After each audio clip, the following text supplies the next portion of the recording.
आपल्यासोबत शहीद पूर्वेश दुरुक्करचे वडील रवींद्र दुरुक्कर आहे. तुमचं पूर्वेशसोबत शेवटलं बोलणं कधी झालं होतं? माझं शेवटचं बोलणं परवाच्या दिवशी झालं संध्याकाळी. आणि बोलताना आमच्या ज्या डेली रुटीनच्या काही गोष्टी असतात त्याला नेहमी प्रोत्साहित करत राहतो की जेवण वेळेवर करायचं, सात्विक करायचं, आपले विचार शांत ठेवायचे, कारण तुझं काम जे आहे ते एक रिस्की खूप आहे. तर ते रिस्कला फेस करताना माणसाचं म्हणजे मन नेहमी स्टेबल पाहिजे, बॉडी व्यवस्थित पाहिजे, फालतूचे विचार मनात येऊ नये म्हणून त्याला नेहमी सांगत होतो. तो त्या पद्धतीनं वागायचा आणि त्याला वाचनाचा शौक माझ्या आईवडिलांपासून लागला. आणि वाचनामध्ये सगळे प्रेरणादायीच पुस्तकं त्यांनी रेफर केलेले, जसं छत्रपती शिवाजी महाराज म्हणजे आमच्या घरचं दैवतच. त्यांचंच याला फॉलो करणे आणि त्यांच्या त्या चरित्रावर जास्तच म्हणजे चर्चा करणे हा एक विषय राहतच होता. सोबतच थोरले बाजीराव होते, त्यांची राऊ कादंबरी आहे, श्रीमान योगी आहे, छावा आहे, ह्या सगळ्या गोष्टी वारंवार रिपीट होत होत्या. काही चांगल्या गोष्टीचं म्हणजे आकलन होत होतं, काही नवीन आम्ही गोष्टी त्यांना सांगत होतो. तर तो तशा पद्धतीने तो स्टेबल आणि राहायचा. तर रुटीन याच्यात तेच की जेवण झालं का, काय जेवला, आजचं शेड्यूल काय होतं, कसं राहिलं आजचा दिवस, व्यायाम केला का, सकस आहार घेतला का, काही एंटरटेनमेंटसाठी काही गाणे ऐकतो का, कोणते गाणे ऐकले, काय ऐकले, हे सगळं आमचं म्हणजे रुटीन बोलणं राहायचं. ते परवाच दिवशी झालं होतं. वडील नसून एक प्रकारे मित्र म्हणून तुम्ही त्यांच्यासोबत राहत होते. मित्र म्हणण्यापेक्षा योग्य मार्गदर्शक म्हटलं तर बेटर राहील, कारण मी सांगितलेल्या मार्गावर तो चालला. त्याची जरी इच्छा होती की मला इकडे या फील्डला जायचं आहे, एक 8व्या वर्गापासून त्याची इच्छा होती की मला एअरफोर्सला फायटर पायलटच बनायचं आहे, तर त्याला सांगायचं मी की नुसतं बोलल्याने होत नाही, तर तसे तुम्हाला कर्म करावं लागेल, त्या मार्गावर चालावं लागेल, मेहनत करावं लागेल. कोणतंही मोठं टार्गेट अचीव करताना तुम्हाला सगळे कष्ट झेलावं लागतील. त्याची तशी मानसिक तयारी करून घेतली होती आणि त्याला योग्य मार्गदर्शन जसं DSCच्या माध्यमातून, त्यानंतर 2 महाराष्ट्र एअर स्क्वॉड्रनमध्ये मी सुद्धा एक छात्र होतो. त्या पिरियडमध्ये माझी इच्छा होती त्या लाईनला जायची, पण मी जाऊ नाही शकलो. पण ते मुलाच्या माध्यमातून मी पूर्ण करायचा प्रयत्न केला आणि त्यांनी ते अचीव केलं गोल. हे खूप मोठं उपलब्धी होती. पण इतक्या शॉर्ट पिरियडमध्ये जाणे हे कोणत्याही कुटुंबासाठी खूप घातक आणि हृदयदावक जे म्हणतो आपण तशा प्रकारचं आहे. या घटनेबद्दल वायुसेनेकडनं कधी माहिती मिळाली आणि काय माहिती दिली गेली? आज सकाळी माझे व्याही घरी आले 7:30च्या दरम्यान. त्यांनी घटना सांगितली आणि 7:50ला तिचे ग्रुप कॅप्टन होते, त्यांनी माझ्याशी फोनवर संपर्क केला आणि त्यांनी सांगितलं की पूर्वेश इज नो मोर. त्यानंतर हे कन्फर्म झालं की तो या दुनियेत नाही. कशामुळे अपघात झाला काही कळलं, काही सांगितलं त्यांनी? नाही, ते त्यांच्या रुटीन फ्लाईंगमध्ये म्हणजे जे प्रॅक्टिस जी असते त्यातच तो घात झाला असं एवढं त्यांनी सांगितलं. आता हे समोरचे जे रिपोर्ट येतील त्यानंतर ते क्लिअर होईल की काय म्हणजे टेक्निकल काही प्रॉब्लेम होते की काही म्हणजे मानवी चूक होती की अजून काही दुसरे हे होते, हे सगळं ते नंतर रिपोर्टमध्ये कळेल. सुखोई विमानाबद्दल जेव्हा तुमची आणि त्या पूर्वेची चर्चा व्हायची तेव्हा काय सांगायचा तो सांगायचा की सुखोई एक चांगलं विमान आहे आणि सेफेस्ट आहे. आम्हाला म्हणजे त्याला ऑपरेट करताना खूप आनंद येतो.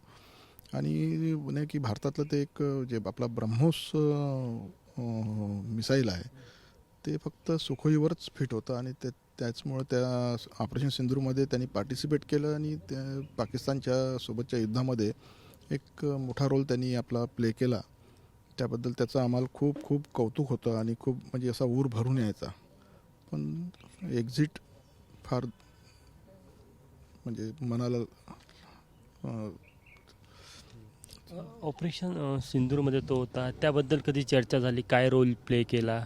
ऑपरेशन सिंदूरमध्ये त्यांनी काही काही गोष्टी गोपनीय असतात की त्या आपण व्हॉट्सअपच्या माध्यमातून शेअर नाही करू शकत किंवा व्हॉट्सअप कॉलिंगमध्ये नाही शेअर करू शकत. तर काही दिवसानंतर तो ज्यावेळेस घरी आला होता त्यावेळेस आमचं हे बोलणं झालं होतं.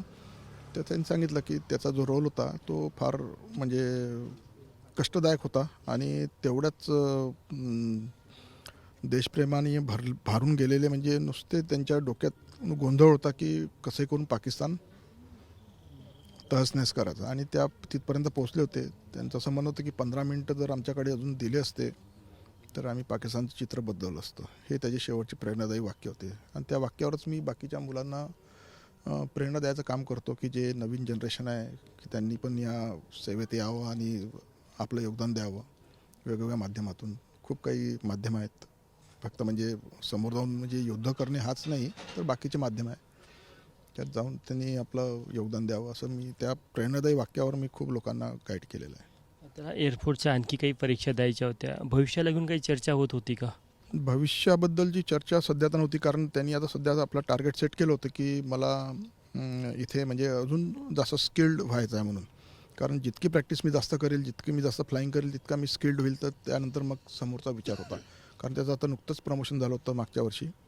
आता तो फ्लाईट लेफ्टनंट म्हणून कार्यरत होता, पूर्वी फ्लाईंग ऑफिसर म्हणून जॉईन झाला होता. एक प्रमोशन त्याचं झालं होतं. शहीद मुलाचे वडील म्हणून इतर मुलांना काय सांगाल ज्यांना एअरफोर्सकडे यायचं आहे? अनेकांच्या मनात एक भीती असते, खूप सेन्सिटिव्ह असा हा कार्य असतं, त्यामुळे त्यांना काय आव्हान कराल तुम्ही? मी असं सांगू इच्छिन की मुलांना तुम्ही म्हणजे प्रत्येकच मुलांनी देशसेवेकडे जावं असं नाही आहे. वेगवेगळ्या माध्यमातून देशसेवा करता येते. सरकारी नोकरी म्हणजे आपण ते सुद्धा एक देशसेवाच आहे. आपण पाहतो बऱ्याच ठिकाणी खूप गर्दी असते आणि त्याला कशा पद्धतीने हँडल केलं जातं. मी माझं रेल्वेचं उदाहरण देईल. तुम्ही एका बुकिंग काउंटरवर गेलं म्हणजे त्या बुकिंग काउंटरवर असणाऱ्या जे काही कर्मचारी आहे ते किती आपला पेशन्स ठेवतात. कितीतरी लोक वेगवेगळ्या पद्धतीनं बोलतात किंवा रागवतात, पण ती एक देशसेवाच आहे. इतक्या लोकांना हँडल करणे आणि त्यांना त्या सोयी उपलब्ध करून देणे, असे खूप सारे माध्यम आहेत की फक्त मी आता रेल्वेचं उदाहरण दिलं. तुम्ही इतर क्षेत्रामध्ये जाऊ शकता. डिफेन्स सोडून बाकीचे पॅराफोर्सेस आहेत त्या जाऊ शकता. तुम्ही होमगार्डमध्ये सुद्धा आपली सर्व्हिस देऊ शकता की ज्यावेळेस आवश्यकता असते. पोलीस डिपार्टमेंट आहे, खूप सारे असे डिपार्टमेंट आहे की ज्या माध्यमातून तुम्ही देशसेवा करू शकता.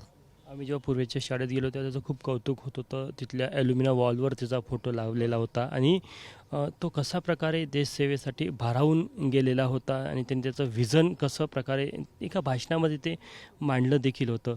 तर तेच आता पूर्ण करायला त्याला पूर्ण वेळ मिळाला नाही, मात्र जे या क्षेत्रामध्ये येऊ इच्छितात त्यांना पूर्वेचा आदर्श घ्यायचा आहे, त्यांना काय सांगाल? त्यांना हेच सांगेल की तुम्ही पण आपलं ध्येय ठरवा.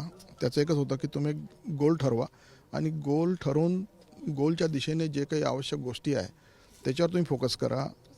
इतर गोष्टींना तुम्ही जास्त वाव देऊ नका, कारण आजच्या जनरेशनमध्ये एक मोबाईलचा वापर चांगल्या पद्धतीने करणे हा सुद्धा एक चांगला प्रकार आहे, पण तोच मोबाईल तुम्हाला तुमच्या ध्येयापासून दूर नेऊ शकतो, हे सुद्धा तितकंच खरं आहे. तर तुम्ही तुमच्या ध्येयावर, तुमच्या गोलवर तुम्ही लक्ष केंद्रित करा आणि ते अचीव करण्याचा प्रयत्न करा. तयारी करताना पूर्वेशने या सगळ्या गोष्टीचे पत्ते पाडले होते, म्हणजे टाईम मॅनेजमेंट असेल, स्किल असेल. हो, त्यांनी ते पत्ते पाळलं होतं, कारण तो बोलताना थोडंसं अडखळत होता. तर त्याला म्हणजे त्याच्या सिनियर्सनी आणि तिच्या ग्रुप कॅप्टननी काही गाईडलाईन दिल्या होत्या. तो आपल्याला रूममध्ये बंद करून आरशासमोर उभं राहून 2-2 तास एकटाच बोलायचा की त्याची जी फ्लुएन्सी आहे ती यायला पाहिजे, जे अडखळत होता ते सगळं निघालं पाहिजे. तो आपल्याकडून 100% तयारीच्या मागे लागला होता आणि तो तयार झाला होता त्या लायकीचा. तेव्हाच तो तिथे सिलेक्ट झाला. धन्यवाद.